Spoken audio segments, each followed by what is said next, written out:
Film शौर्य का वो famous dialogue याद है, AK-47 लेकर घूमते हैं जैसे लॉलीपॉप हो। ये बच्चे नहीं है, टाइम बॉम्ब है। बच्चे नहीं है, टाइम बॉम्ब है साले। के मेनन के उस डायलॉग ने अपनी अदायगी से रोंगटे खड़े कर दिए, लेकिन तब वो सिनेमा की बात थी। पर अब पाक की नापाक सरजमी पर वो खौफनाक सीन हकीकत बन चुका है। मासूम चेहरों के पीछे बारूद की चिंगारी छिपाकर जिहाद का जहर देकर पाकिस्तान इंसानियत के कातिल बनाने की नापाक साजिशें रच रहा है। और यह कबूलनामा किसी और ने नहीं बल्कि पाकिस्तान के रक्षा मंत्री ने किया है। 9 मई 2025 तारीख गवाह रहेगी जब पाकिस्तान के रक्षा मंत्री ने दुनिया के सामने वो कड़वा सच कबूल कर लिया जो भारत सालों साल से गला फाड़ फाड़ कर कह रहा है।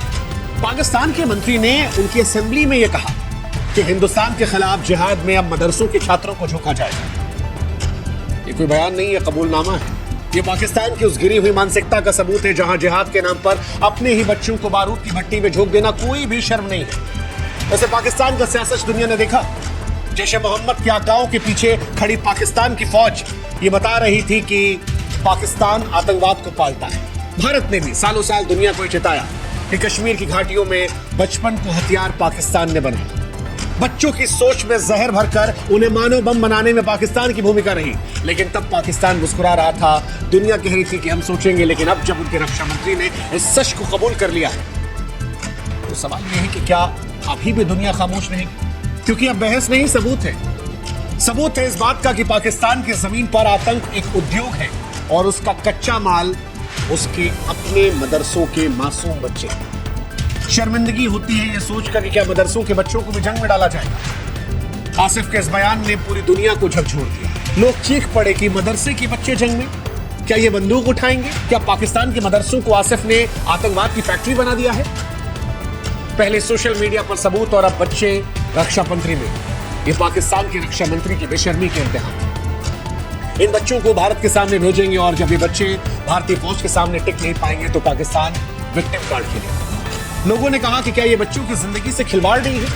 पाकिस्तान के रक्षा मंत्री का ये बयान इतना घिनौना था कि लोग इसे यकीन नहीं कर पाए। लोगों को लगा कि शायद हिंदुस्तान और पाकिस्तान के युद्ध के बीच में जब दुनिया भर की खबरें झूठी चल रही है तो कहीं ऐसा तो नहीं कि ये खबर भी कोई AI क्रिएटेड वीडियो हो। लेकिन जब पाकिस्तान की नेशनल असेंबली की रिकॉर्डिंग को देखा गया तो ये सच बेनकाब था। ये सच सामने आया कि पाकिस्तान अपने बच्चों को आतंक की बलि चढ़ाने का खुला ऐलान कर रहा है। आसिफ का बयान पाकिस्तान की हताशा और उसकी नीच रणनीति का सबूत है। मदरसों को आतंक का कारखाना बनाकर बच्चों को हथियार थमाना यह हिंदुस्तान में लोगों की सोच से भी परे है कि पाकिस्तान ऐसी नापाक साजिशें कर सकता है। और इसीलिए शायद जब आसिफ का यह बयान आया तो न सिर्फ इसने वैश्विक समुदाय को झकझोर दिया बल्कि पाकिस्तान में भी अमन पसंद जो कुछ लोग थे वो शर्मिंदगी से गड्ढे में चले गए। लोगों ने कहा कि ख्वाजा मेहरबानी करके तुम तौबा तौबा कर लो, तुम्हारी बकवास पाकिस्तान की रही सही इज्जत को भी मिट्टी में मिला रही है। मदरसों में पढ़ने वाले बच्चे भी सपने सजोते हैं, किताबें पढ़ते हैं, ना कि जिहाद का जहर। लेकिन आसिफ का बयान ये बताता है कि पाकिस्तान हिंदुस्तान से जंग में किसी भी हद तक जा सकता है। वो मासूमों को हथियार बना सकता है। ये सिर्फ मानव अधिकारों का उल्लंघन नहीं बल्कि एक पूरी पीढ़ी को तबाह करने की शैतानी योजना है। आसिफ का यह बयान पाकिस्तान के नैतिक, रणनीतिक और मानवीय पतन का जीवंत उदाहरण है। बच्चों को आतंक का हथियार बनाना सिर्फ घृणित नहीं बल्कि इंसानियत पर भी थूक देने जैसा है। ये दिखाता है कि अपनी नाकामियों को छुपाने के लिए पाकिस्तान कितना ज्यादा नीचे गिर सकता है। पाकिस्तान जब इस नीचता पर उतर आया है तो भारत के सामने दोहरी चुनौती है। पहली ये कि सीमा पर उसकी नापाक हरकतों का मुंहतोड़ जवाब दिया जाए। भारत ने ऑपरेशन सिंदूर के जरिए दिखाया कि भारत आतंकवाद को सहेगा नहीं। लेकिन दूसरी लड़ाई बड़ी है, वो है पाकिस्तान की नापाक नीचता से बचना। पाकिस्तान अपने बच्चों को बारूद बनाएगा, दुनिया से सहानुभूति मांगेगा।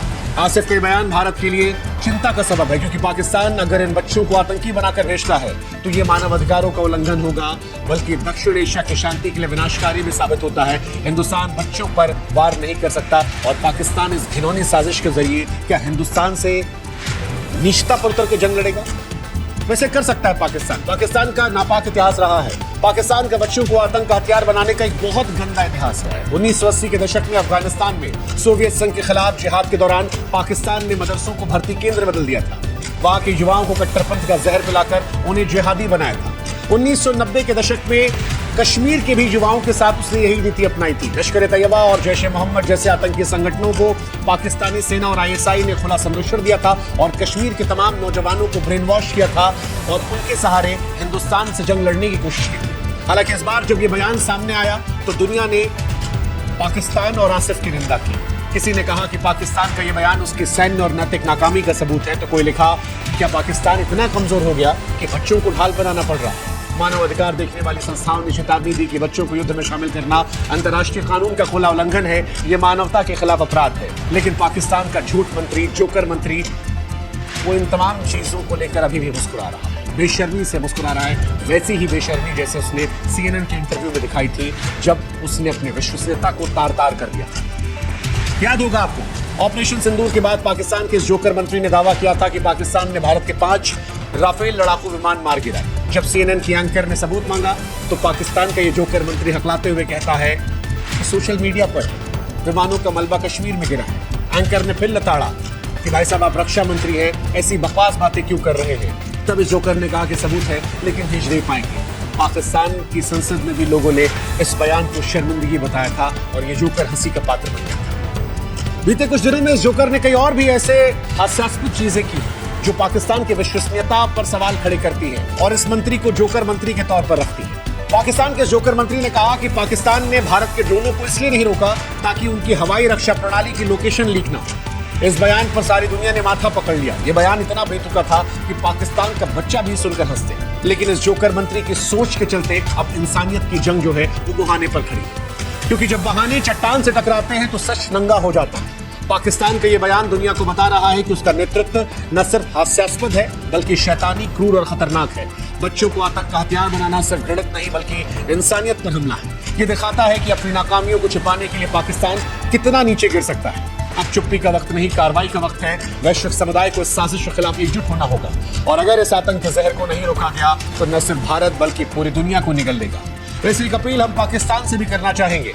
पाकिस्तान तुम भले ही हमारे दुश्मन हो लेकिन फिर भी तुम्हें यह समझना होगा कि बच्चे चाहे किसी देश के हो, वो उस देश का भविष्य होते हैं, ना कि जिहाद के ईंधन। दुनिया को यह तय करना होगा और पाकिस्तान तुम्हारे हुक्मरानों को यह तय करना होगा कि क्या हिंदुस्तान से जंग में तुम इतिहास के इस काले अध्याय को शुरुआत करोगे? क्या हिंदुस्तान से लड़ने के लिए तुम इंसानियत को दागदार करोगे, मानवता को शर्मसार करोगे, मासूम बचपन के साथ खिलवाड़ करोगे?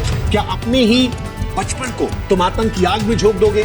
उम्मीद है पाकिस्तान में कुछ लोग तो कम से कम आएंगे जो इस मंत्री के खिलाफ आवाज उठाएंगे और अपने बचपन को बचाएंगे। लेकिन हिंदुस्तानी होने के नाते हम यही कहेंगे कि इससे ज्यादा शर्मिंदगी कोई कहानी नहीं हो सकती। उम्मीद करते हैं ऊपर वाला पाकिस्तान को सद्बुद्धि दे और फिर हमें जाते जाते वही शेर याद आता है जिसमें कहा गया था कि जब नाश मनुष्य का छाता है तो सबसे पहले विवेक मच जाता है। पाकिस्तान की ये सोच कि मदरसों के बच्चों को हिंदुस्तान में जंग में लगा देंगे, ये दर्शाती है कि पाकिस्तान में हुक्मरानों का विवेक मर चुका है। आशा करते हैं कि इंसानियत कम से कम जिंदा रहे। हमारी कोशिश यही थी इस खबरों को। जय हिंद, जय भारत, नमस्कार।